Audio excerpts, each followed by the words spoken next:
March, and Secretary of State Antony Blinken gave an update on those high-stakes talks with the Russian foreign minister earlier on GMA. Take a listen. You said there were no breakthroughs this morning, but what did you achieve specifically? George, we didn't anticipate there'd be any breakthroughs, but what we were doing is testing whether there is still a path forward for diplomacy, for dialogue, to resolve a crisis that Russia has created by massing 100,000 forces on Ukraine's border and threatening to renew its aggression against Ukraine.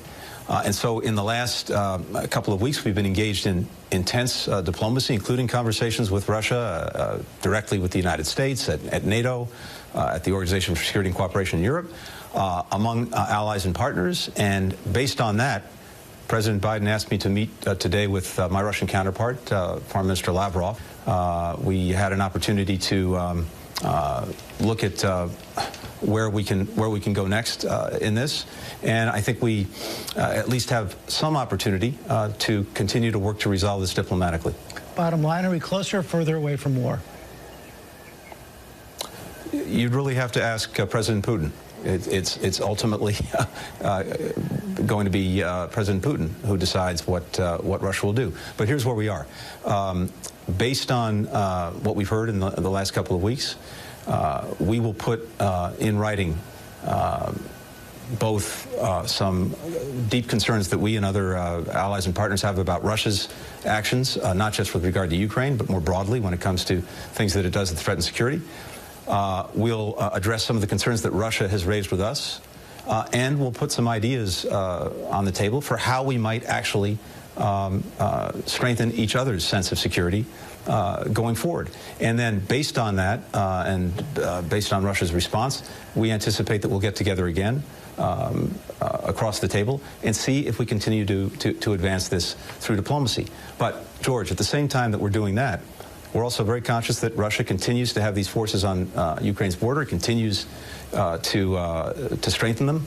It continues to take steps that are escalatory, not de-escalatory. And we will continue to do what we've been doing, which is building a very strong, united response from allies and partners to any renewed Russian aggression. Even if it's, to use President Biden's words, a minor incursion into Ukraine?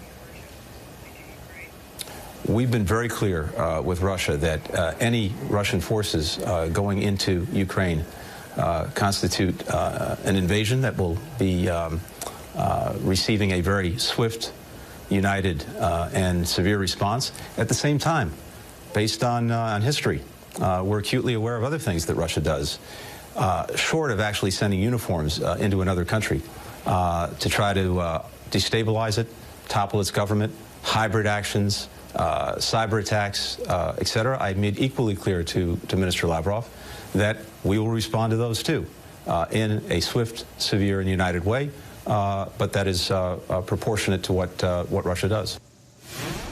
And thanks to George and Secretary Blinken for that interview. Let's bring in ABC News political director Rick Klein for more on this. So, Rick, it appears neither side is backing down here. What do you make of this? Yeah, Kira, I think this trip has been designed to try to find whether there is some kind of a path toward de-escalation. I think it's telling that Secretary Blinken says that everything now is on Putin because that really is the lay of the land. And after President Biden at his news conference the other day suggested that a minor incursion will be treated differently, we've seen the last 48 hours spent by the administration to try to explain that no, not really, and that any kind of aggression is going to be viewed as such. You see the Russians seeming to lay the groundwork for what would amount to an invasion, however they do it in terms of efforts in their parliament or efforts by Putin directly, military or non-military. All of it is adding in the same direction. I think Secretary Blinken trying to test the waters a bit and recognizing that they aren't that hospitable at the moment.